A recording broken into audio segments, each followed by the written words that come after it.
Hello students.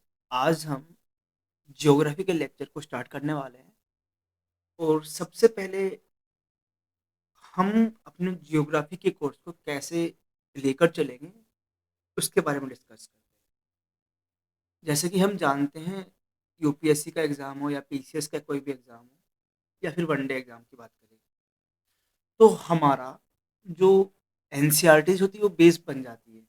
अगर वहाँ पे अगर फंडामेंटल की अगर बात की जाए तो इसीलिए हम अपनी ज्योग्राफी की लेक्चर की सीरीज को एनसीईआरटी से ही स्टार्ट करेंगे और आज हम करने जा रहे हैं 11th क्लास की एनसीईआरटी का चैप्टर नंबर सेकंड, जो कि हमारा है अर्थ के ओरिजिन एंड इवोल्यूशन के सब्जेक्ट को लेकर, जहाँ पर हम बहुत सी थ्योरीज को समझेंगे। हम साथ में ये भी देखेंगे कि ये चैप्टर हमारे लिए कितना इम्पोर्टेंट है। जैसे हम सभी जानते हैं कि यूपीएससी का या पीसीएस का सिलेबस कुछ हद तक सेम होता है, कहीं कहीं पे डिफरेंस होता है। कुछ चैप्टर ऐसे होते हैं यूपीएससी के एग्जाम के लिए जो मेंस के लिए काफ़ी इंपॉर्टेंट होते हैं। कुछ ऐसे होते हैं जो प्री के लिए बहुत ज़्यादा इंपॉर्टेंट होते हैं और कुछ दोनों के लिए इंपॉर्टेंट हो सकते हैं। तो सबसे पहले हम यहाँ पर जो हम इस चैप्टर को पढ़ने जा रहे हैं हम ये देखेंगे कि ये चैप्टर हमारे लिए प्री के लिए ज़्यादा इंपॉर्टेंट है या मेंस के लिए ज़्यादा इंपॉर्टेंट है।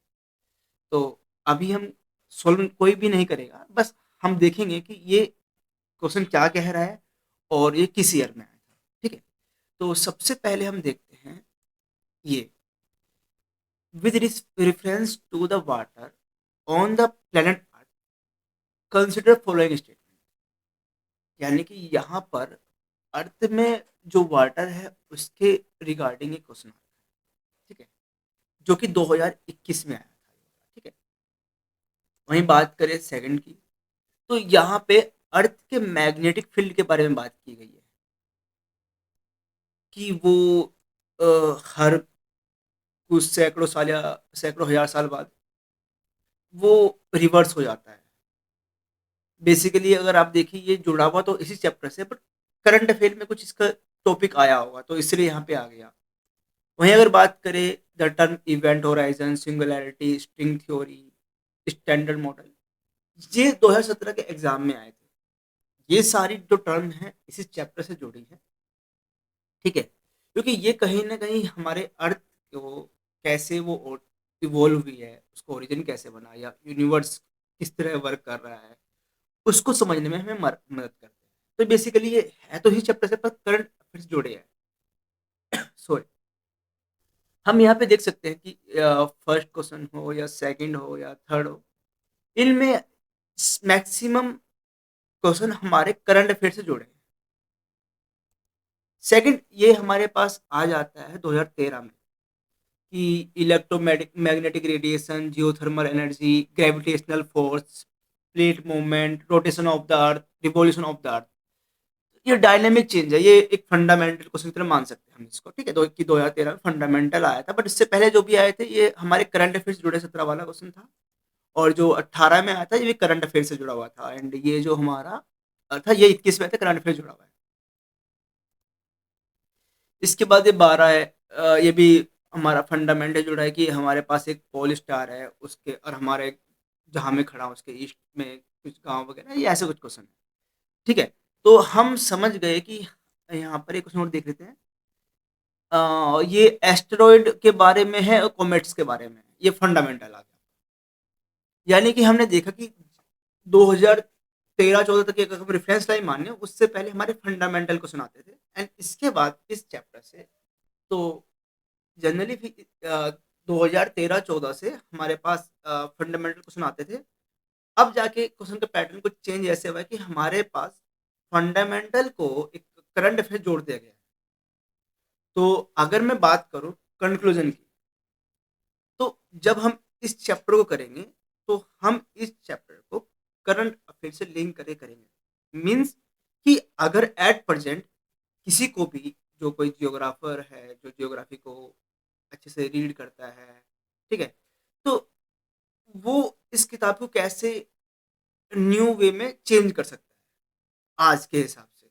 तो हम एग्जाम के हिसाब से इस चैप्टर को इस हिसाब से पढ़ेंगे कि हमारे एग्जाम की ओरिएंटेशन ये बात तो आपने प्रीलिम्स की थी। अब हम बात करते हैं मेंस में क्वेश्चन कैसे आते हैं।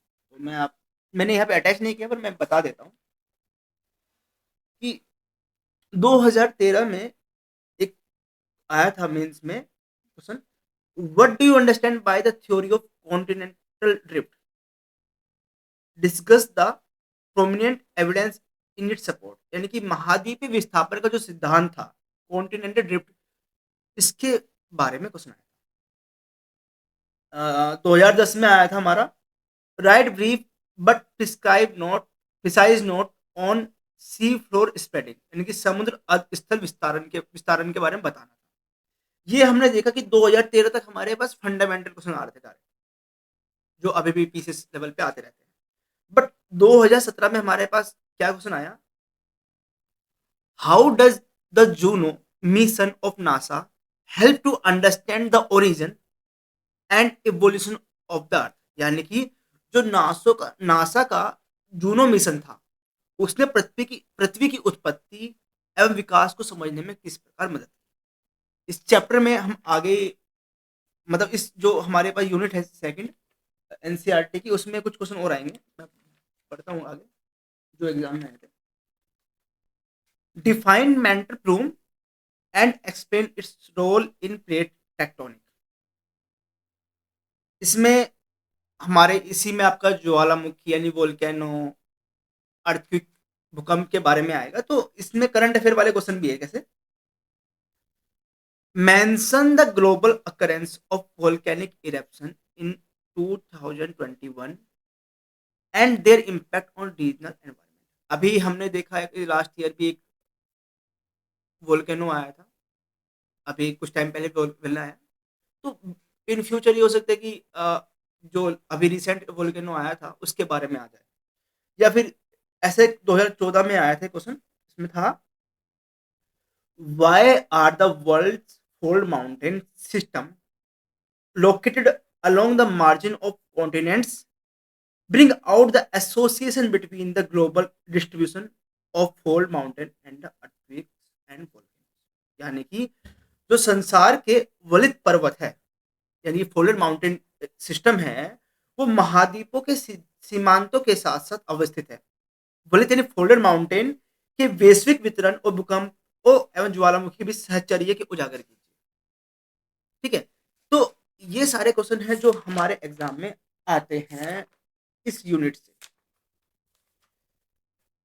एक और है जो हमारा आया था, discuss the causes of volcanic eruption and describe the land formed by deposition of its lava.